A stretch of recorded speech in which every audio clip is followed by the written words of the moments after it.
Hidup kita di dunia ini ibarat seperti kita sementara melakukan pelayaran, ya, di laut lepas. Secara kasat mata, terkadang kita melihat lautan itu selalu ada dalam keteduhan atau tenang. Ya. Tetapi tidak selamanya. Laut itu dia akan tenang dan teduh. Bisa saja pada waktu-waktu tertentu karena alasan-alasan tertentu laut yang awalnya tenang, laut yang awalnya teduh itu berubah. Mengamuk, tidak teduh, tidak tenang dan sebagainya. Karena apa? Karena ada gelombang, karena ada badai, karena ada angin tiup yang kencang, angin taufan yang bertiup, dan lain sebagainya. Saudara, terkadang bahwa ketika kita mengalami badai hidup sebagai manusia tapi juga orang percaya, seringkali kita selalu bertanya bahwa mengapa badai itu datang? Apa yang menyebabkan? Ya. Mengapa Tuhan mengizinkan badai itu? Di mana Tuhan? Di mana kuasa Tuhan? Mengapa tidak menolong dan lain sebagainya? Pertanyaan-pertanyaan yang demikian, saudara, mau menjelaskan kepada kita bahwa sebagai manusia tapi juga orang percaya, terkadang kita tidak belajar untuk memaknai apa yang seharusnya kita buat melalui badai itu. Mungkin saja Allah mengizinkan badai itu datang supaya terjadi pembenahan dalam hidup, atau juga supaya rencana Allah itu dinyatakan dalam hidup kita melalui badai, atau juga tantangan dalam hidup.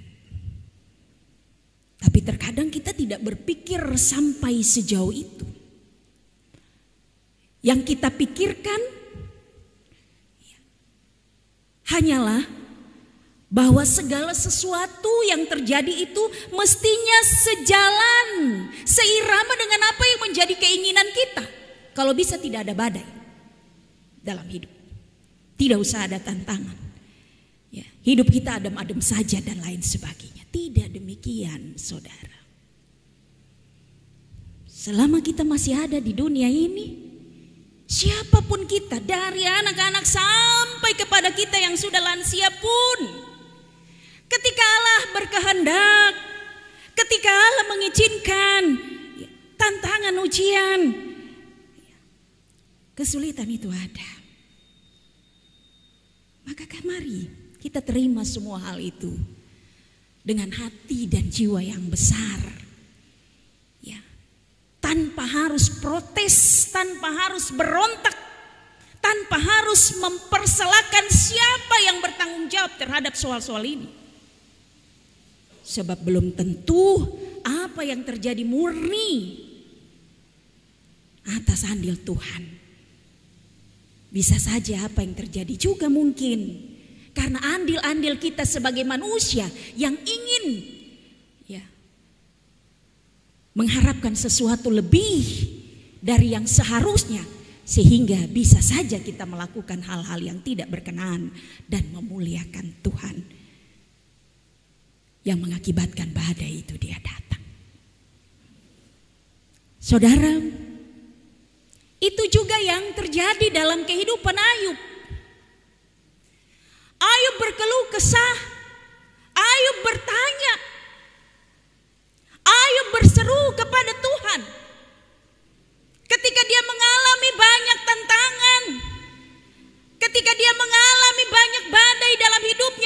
dia pu anak-anak meninggal, mulai itu dia pu harta benda dirampas. Dia sendiri mengalami sakit yang parah, istrinya meninggalkan dia dan seterusnya. Saudara, dia selalu bertanya kepada Allah, mengapa sampai kondisi-kondisi seperti ini dia alami. Padahal dia adalah seorang yang benar. Dia adalah seorang yang jujur. Dia adalah seorang yang setia di hadapan Tuhan dan sesamanya. Tapi kenapa sampai Tuhan merestui hal-hal itu terjadi dalam hidupnya? Apa yang menjadi jawaban Ayub? Maaf, apa yang menjadi jawaban Allah? Dari setiap pertanyaan dan keluh kesah Ayub, teks bacaan kita akan menjadi jawaban terhadap Ayub, tapi juga semua kita yang ketika dalam soal, yang ketika dalam tantangan, yang ketika kita mengalami badai hidup, ada banyak pertanyaan yang sering kali kita bertanya kepada Allah. Saudara, ayat yang pertama dikatakan, maka dari dalam badai Tuhan menjawab Ayub. Apa jawaban Tuhan terhadap Ayub? Tapi juga semua kita. Yang pertama, saudara, ayat yang kedua mengatakan, siapakah dia yang menggelapkan keputusan dengan perkataan-perkataan yang tidak berpengetahuan? Jawaban Allah terhadap Ayub, Allah balik bertanya, siapakah dia? Siapakah Ayub? Siapakah kita manusia sehingga kita bisa menggelapkan keputusan Allah dengan perkataan-perkataan yang tidak berpengetahuan? Siapakah Ayub? Siapakah kita? Ya, sehingga kita mencoba untuk mau meniadakan apa yang menjadi keputusan dan rencana Allah dalam kehidupan kita. Pernyataan Allah ini, pertanyaan Allah ini mau mengingatkan saudara dan saya adalah manusia terbatas yang tidak boleh dan tidak patut untuk mau mengatur apa yang menjadi hak dan kewenangan Allah dalam kehidupan kita. Pernyataan Allah terhadap siapakah dia yang menggelapkan keputusan dengan perkataan yang tidak berpengetahuan, mengingatkan saudara dan saya bahwa dalam banyak hal kita terbatas, ya, terbatas untuk menyelami apa yang menjadi rencana Allah, terbatas untuk mau mengetahui apa yang menjadi maksud Allah. Tetapi hal itu bukan berarti lalu kemudian kita mau mencoba menghindari apa yang menjadi keputusan dan kewenangan Allah dalam hidup kita. Siapapun kita tidak punya hak untuk mau atur-atur Tuhan. Tuhan, kalau boleh, ya, jangan kasih saya soal ini. Kalau boleh, ya, saya harus begini dan begitu. Kadangkala kan demikian, ya. Kita mau atur-atur Tuhan, ya. Apa buktinya? Dalam doa kita seringkali, Tuhan saya mau begini, Tuhan saya mau begitu, kalau bisa Tuhan begini, dan seterusnya. Tanpa kita sadari, kita seringkali mencoba untuk menggelapkan, untuk meniadakan apa yang menjadi keputusan Allah. Padahal segala keputusan Allah, segala rencana Allah, Allah tidak pernah merancangkan sesuatu yang membawa kecelakaan. Tetapi damai sejahtera yang akan Dia nyatakan bagi kita. Amin, saudara. Namun untuk meraih damai sejahtera itu butuh proses, butuh waktu. Ya. Namun poinnya adalah mari, saudara dan saya diingatkan untuk mau memberi diri diatur oleh Tuhan, melaksanakan apa yang menjadi keputusan dan rencana Allah dalam hidup kita. Yang kedua, saudara, Allah mau bilang kepada Ayub, kalau ada badai dalam hidup ini, maka bersiaplah engkau sebagai laki-laki. Aku akan menanyai engkau supaya engkau memberitahu aku, ayat 3. Allah mau bilang dalam pernyataannya kepada Ayub, dalam jawabannya kepada Ayub. Kalau hidupmu ada dalam berbagai-bagai tantangan dan derita, tunjukkan ya, bahwa engkau adalah seorang laki-laki. Apa tipikal seorang laki-laki, saudara? Laki-laki itu ya, tidak mudah goyah. Laki-laki itu dia selalu kuat, dia selalu kokoh. Laki-laki itu penuh wibawa. Laki-laki itu punya komitmen. Laki-laki itu pantang menyerah.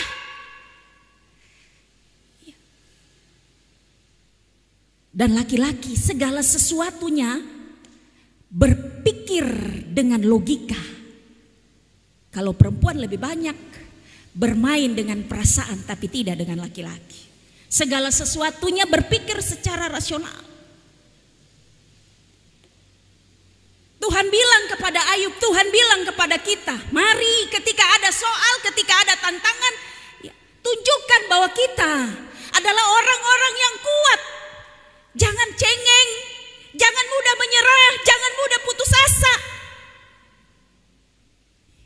Harus berjuang ya, mengatasi apapun badai itu.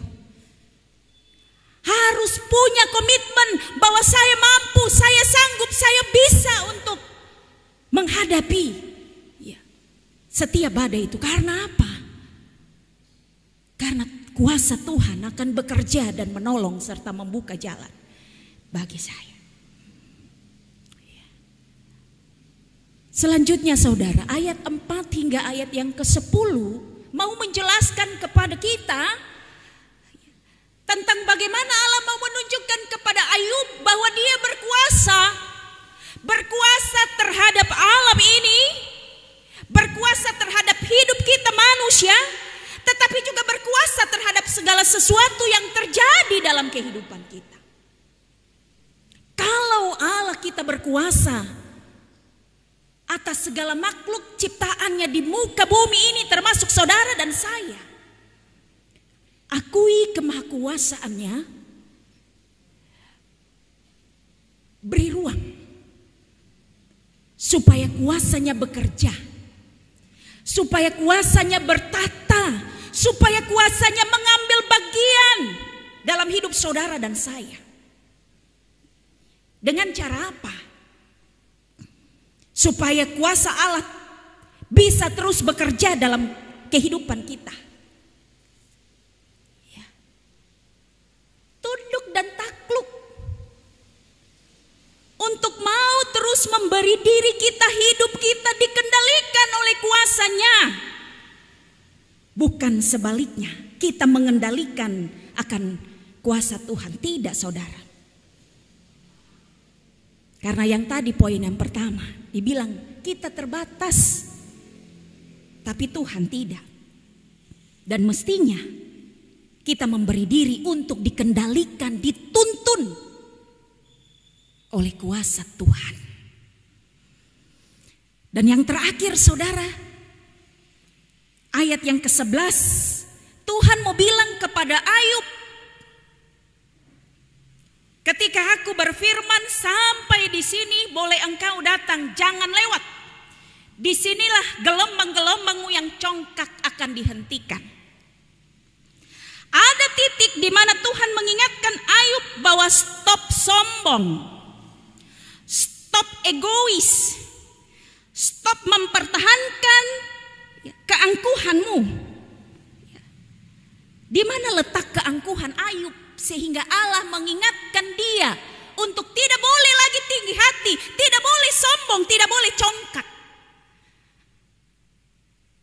Saudara, Ayub selalu membela diri di hadapan Tuhan bahwa dia adalah seorang yang benar, bahwa dia adalah seorang yang jujur, bahwa dia adalah seorang yang setia di hadapan Tuhan, yang seharusnya Allah membela dia terhadap segala perkara-perkara yang ia hadapi, yang seharusnya Allah tidak mengizinkan untuk perkara-perkara yang besar itu terjadi dalam kehidupannya.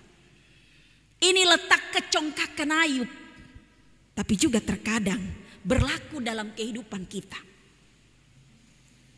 Ada banyak hal yang kita alami, ya, yang di dalamnya saudara, kita selalu mencoba untuk membenarkan diri di hadapan Tuhan. Tuhan bilang stop, ya, berlaku congkak, stop, berlaku sombong. Ya. Tapi apa yang harus kita lakukan, saudara? Tetap merendahkan hati. Ya. Lewat apapun yang kita temui, ya, tetap mau bilang Tuhan, mungkinkah di balik segala sesuatu yang terjadi ini karena saya kurang begini, begitu dan sebagainya. Selalu ya, mau bilang kepada Tuhan,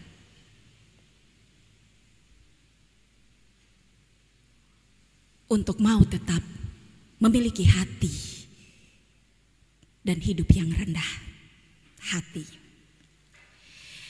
Saudaraku yang terkasih, lewat bagian firman Tuhan saat ini, apa yang menjadi respon atau apa yang perlu kita maknai?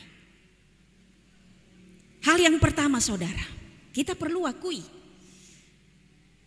bahwa sebagai manusia kita terbatas untuk bisa menyelami apa sih maksud Tuhan di setiap hidup kita, termasuk di dalamnya, di setiap badai yang Tuhan izinkan untuk kita alami.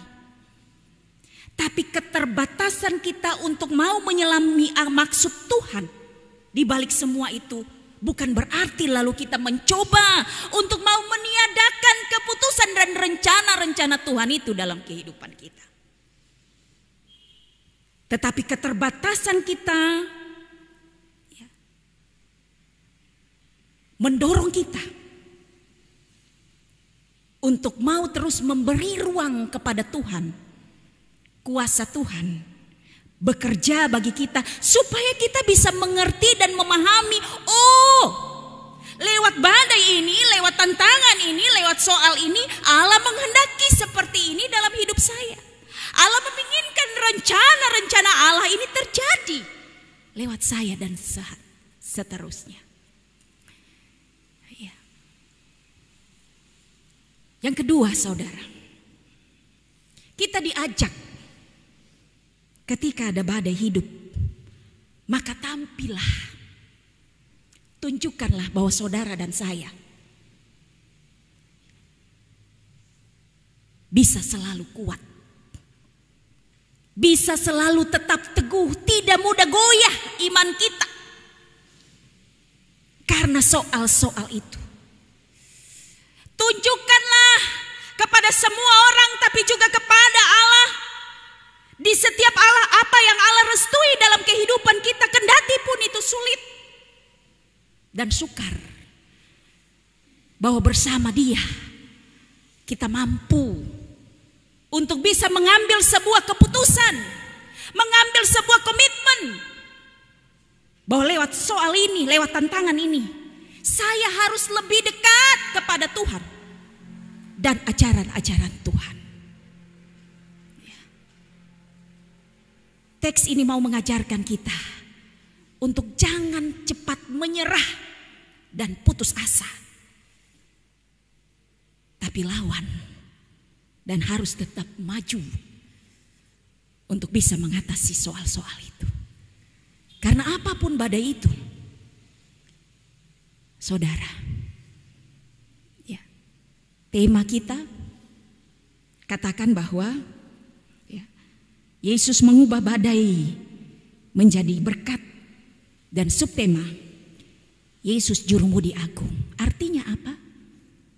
Dari tema ini dan subtema ini sebuah pengharapan dan keyakinan iman bagi kita, bahwa Allah sanggup, Yesus sanggup mengubah badai hidup kita menjadi berkat. Kalau kita memaknai badai itu sebagai anugerah, kalau kita memaknai badai itu sebagai bagian dalam rencana-rencana Tuhan dalam hidup kita yang mesti kita lakukan, supaya rencana Allah itu senantiasa diketahui oleh banyak orang, maka kita tidak akan pernah mempersoalkan tentang apa dan mengapa badai itu harus datang di tengah keberadaan hidup kita.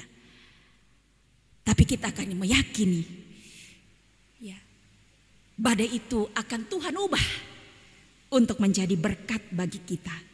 Sebab Tuhan Yesus merupakan jurumudi yang agung terhadap sekalian kita. Yang ketiga, saudara, ketika badai itu datang, firman Tuhan mau mengingatkan kita stop untuk berlaku congkak dan sombong. Stop untuk mencoba membela diri di hadapan Tuhan. Tanpa bilang pun, saudara dan saya, Allah sudah tahu apa yang kita buat. Tidak perlu untuk selalu berdalih, tidak perlu untuk selalu cari-cari alasan bahwa Tuhan, saya ini orangnya begini, begitu. Tidak perlu, saudara. Allah tahu. Ya. Allah menginginkan saudara dan saya tetap memiliki kehidupan dan hati yang selalu, ya, mau tunduk dan takluk di hadapan Tuhan. Memberi ruang supaya kuasanya bekerja. Dan yang terakhir, ya, firman Tuhan di bagian lain katakan, serahkanlah segala bebanmu kepada Allah. Beban kita di dalam menghadapi soal-soal itu apa? Rasa khawatir, rasa cemas, rasa putus asa dan lain sebagainya. Serahkanlah semua beban itu kepada Tuhan. Maka Ia akan selalu menolongmu tepat pada waktunya. Tuhan menolong kita supaya di dalam hidup ini, apapun hal yang kita temui, kita tetap mengakui bahwa itulah bagian dari rencana Tuhan yang terbaik dalam hidup kita yang patut untuk kita laksanakan. Tuhan berkati. Amin.